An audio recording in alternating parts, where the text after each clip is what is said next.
بسم اللہ الرحمن الرحیم۔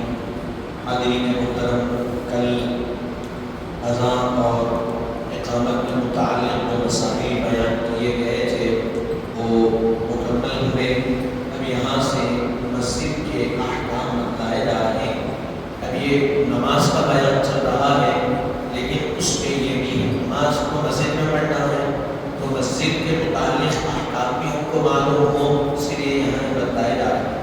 پہلی چیز یہ بتا رہے ہیں آداب مسجد، مسجد کا ادب، یعنی مسجد میں جن امور کا لحاظ رکھنا ضروری ہے وہ یہ، یعنی وہ امور جن کا خیال اور لحاظ رکھنا مسجد میں ضروری ہے۔ نمبر 1، مسجد میں داخل ہوتے وقت پہلے دایاں پاؤں رکھیں، پھر نکلتے وقت بایاں پاؤں، اور دونوں وقت درود شریف پڑھیں۔ سب سے پہلی چیز کیا ہے؟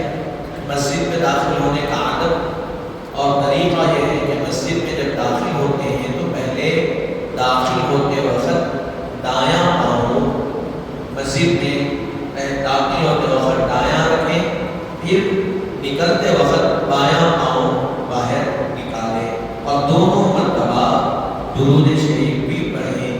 نمبر 2، مسجد کی کوئی جگہ اپنے لیے خاص نہ کرنا، مسجد کی کوئی جگہ کو اپنے لیے خاص نہیں کرنا چاہیے۔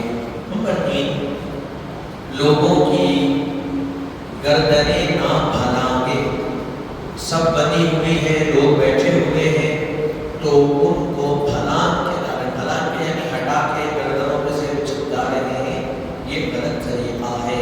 اب اس کی وضاحت میں لکھ رہے ہیں، اور نہ صفیں چیر کر آگے بڑھنے کی کوشش کریں، آگے بڑھنے کے لیے صفوں کو چیرتے ہوئے آگے بڑھنے کی کوشش بھی نہیں کرنا چاہیے۔ نمبر 4، مسجد میں دنیا کی باتیں نہ کریں، مسجد کے اندر دنیا کی دنیا داری کی باتیں نہیں کرنی چاہیے۔ اب اس کے وضاحت میں لکھ رہے ہیں، مسجد میں کلام کرنا مباح ہے، مباح کرنا مکروہ ہے، اور یہ گناہ نیکیوں کو اس طرح کھا جاتا ہے جیسے جانور گھاس کو کھا جاتا۔ مسجد میں کلام کرنا کیا ہے؟ مباح ہے، مکروہ ہے، اور یہ گناہ ہے، اور یہ گناہ کیسے نیکیوں کو کھا جاتا ہے تو بتا رہے ہیں مثال دے کر، جیسے جانور گھاس کھانے والا اس کے سامنے گھاس رکھے تو کیسے کھا جاتا، اسی طرح مسجد میں گفتگو کرنا یہ گناہ بھی اسی طرح نیکیوں کو کھا جاتا۔ مسجد میں گفتگو نہیں کرنا چاہیے۔ بعضوں نے کہا کہ مسجد میں مجلس علم میں، میت کے نزدیک، قبرستان میں، اذان میں، تلاوت قرآن شریف کے تلاوت قرآن شریف، قریب قرب دنیاوی باتیں کرنا، 3 برس تک کے نیک اعمال کے ثواب کو حتم کر دینا ہے۔ مسجد میں بعض علماء نے کہا کہ مسجد میں بات کرنا، مجلس علم میں جہاں علم تعلیم ہو رہی ہے وہاں بات کرنا، میت کے نزدیک بات کرنا، قبرستان میں بات کرنا، اذان کے درمیان بات کرنا، تلاوت قرآن شریف ہو رہی ہے اس کے درمیان بات کرنا، تو فرمایا گیا یہ کیا ہے؟ دنیا کی باتیں کرنا 3 برس تک کے، 3 سال تک کے نیکیوں کو گوا دیتا ہے یہاں پر۔ اللہ اکبر! تو یہ اس سے احتیاط کرنا چاہیے۔ تب بھی جب کلام مباح نیکیوں کو نہیں چھوڑتا تو پھر ان لوگوں کا کیا ہو جو بےہودہ کلام اور نہ زمانہ بھر کے تمام معاملات مسجد میں بیٹھ کر کرتے ہیں۔ مباح کلام ہی نیکیوں کو جب کھو دے رہا ہے تو دنیا میں مسجد میں بیٹھ کر بےہودہ کلام کرنا یا نازیبا کلام کرنا، کہ آپ سوچئے وہ کیا معاملہ ہوگا ایسا کرنے والوں کے ساتھ۔ نمبر 5 پر بتا رہے ہیں، مسجد میں اشعار نہ پڑھیں۔ مسجد کے اندر کیا ہے؟ اشعار نہیں پڑھیں گے۔ اس کی وضاحت میں لکھ رہے ہیں، البتہ جن اشعار میں ذکر ہو ان کو پڑھ سکتے ہیں۔ اس کی تفصیل یہ ہے کہ اگر وعظ و نصیحت یا نعت و حکمت الہی یا صفات صالحین کا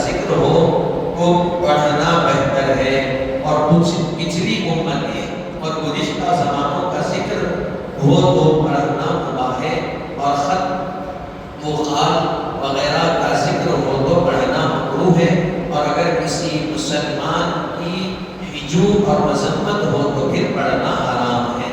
مسجد میں اشعار پڑھنا کیا ہے حرام؟ تو کون سے اشعار ہیں؟ وہ اشعار جن میں ذکر ہے، وہ اشعار جو واعظ و نصیحت یا پھر نعمت و حکمت الہی یا صفات صالحین کا ذکر جن اشعار میں ہے وہ پڑھنا گناہ نہیں ہے، بلکہ وہ اشعار پڑھنا جس میں مسلمان کی جو ہے، مسلمان کی تنقیص ہے، مسلمان کو کی عظمت کو گرانا مقصود ہے اور مذمت کرنا ہے، تو ایسے اشعار پڑھنا حرام ہے مسجد میں۔ پھر دوسرا یہ بتایا گیا پچھلی امتوں اور گزشتہ زمانوں کا ذکر کرتے ہوئے اشعار پڑھنا تو یہ مباح عمل ہے، اور خط و خال وغیرہ کا ذکر کرتے ہوئے پڑھنا مکروہ ہے۔ اس کے بعد 6 نمبر پر بتا رہے ہیں مسجد کے اندر کھانے پینے اور سونے سے اعتراض کرے، کھانے پینے اور سونے سے بچنا چاہیے۔ اب اس کی وضاحت میں فرما رہے ہیں لیکن اعتکاف والے اور مسافر کو یہ امور مکروہ نہیں ہے۔ مسجد میں کھانا پینا سونا یہ مکروہ ہے، لیکن کس کے لیے نہیں ہے؟ جو اعتکاف میں بیٹھا، اعتکاف میں جو پوری دنیا سے بے رغبت ہو کے مسجد میں بیٹھ جانا۔ پھر دوسرا یہ کہ مسافر ہے، کوئی سفر کر کے آیا تو اس کے لیے یہ عمل مکروہ نہیں۔ پھر اس کے بعد بتا رہے ہیں 7 نمبر پر اگر پیر میں مٹی وغیرہ لگی ہو تو اس کو مسجد کی دیوار یا ستون سے صاف نہ کریں۔ پیر میں کوئی چیز لگی ہوئی تو مسجد کی دیوار اور مسجد کے ستون سے صاف نہیں کرنا چاہیے۔ پھر اس کے بعد فرما رہے ہیں لڑکوں اور دیوانوں کو مسجد میں داخل نہ ہونے دیں۔ اب اس کی وضاحت میں لکھ رہے ہیں اور اگر ان سے مسجد میں ناپاک ہونے کا گمان ہو تو پھر مکروہ تحریم، یعنی وہ لڑکے جو ابھی چھوٹے ہیں جن کو کبھی بھی وہ ناپاک کر سکتے، غلاظت کر سکتے، بول نہیں سکتے، بتا نہیں سکتے، تو ایسوں کو نہیں لانا چاہیے، بلکہ جن کو نماز پڑھنے کا اس عمر سے حکم دیا 7 سال، تو وہاں جو بچے ہوتے ہیں ان کو عقل آ جاتی ہے، سمجھ آ جاتی ہے، اچھے برے کا فرق اور دیوانے ہیں تو ان کو بھی نہیں آنے دینا چاہیے۔ نمبر 9 مسجد میں گم شدہ چیز کی تلاش نہ کریں۔ مسجد میں جو اگر کوئی چیز گم گئی تو اس کو تلاش، گم شدہ چیزوں کی تلاش نہیں کرنی چاہیے۔ نمبر 10 مسجد کی گھاس یا کوڑا کچرا وغیرہ بے تعظیم جگہ نہ پھینکیں۔ مسجد کی گھاس، مسجد میں اگر کچھ کچرا کوڑا وغیرہ ہے تو ایسی جگہ پھینکے جہاں پر کوئی تعظیم کی جگہ ہو، اچھی جگہ ہو، ایسی جگہ پر۔ نمبر 11 مسجد میں انگلیاں نہ چٹائیں، انگلیاں جو توڑتے ہیں وہ مسجد میں نہیں کرنا چاہیے۔ اب اس کے بعد بتا رہے ہیں وہ امور جو مسجد میں کرنا مکروہ تحریمی ہے، یعنی حرام کے قریب ہے۔ تو فرمایا گیا نمبر 1 مسجد کے دروازوں کا بند کرنا، یہ مکروہ تحریمی ہے۔ نمبر 2 مسجد کی چھت پر ضرورت سے فارغ ہونا، یہ یا کوئی غلط عمل غلط فعل کرنا، یہ مکروہ تحریم۔ نمبر 3 مسجد کے اندر وضو یا کلی کرنا۔ نمبر 4 مسجد کے اندر یا مسجد کی دیواروں پر تھوکنا یا ناک صاف کرنا، یہ بھی مکروہ تحریمی ہے۔ اگر ایسی ہی ضرورت ہو تو اپنے کپڑے میں کریں، ناک صاف کرنا ہے کپڑے میں کریں۔ نمبر 5 مسجد میں نجاست آلودہ جسم سے داخل ہونا، جسم پر نجاست ناپاکی لگی ہوئی ویسے مسجد میں آنے سے نہیں۔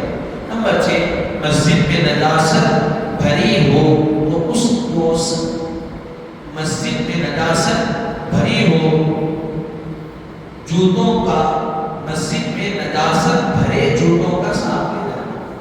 ایسے جوتے پہنے ہوئے ہیں جس میں نجاست لگی ہوئی ہے تو ایسے جوتوں کے ساتھ مسجد میں آنا یہ بھی مکروہ تحریم ہے۔ نمبر 7 مسجد میں تلوار کا نیام سے باہر کھینچنا، مسجد کے اندر تلوار کو جو نیام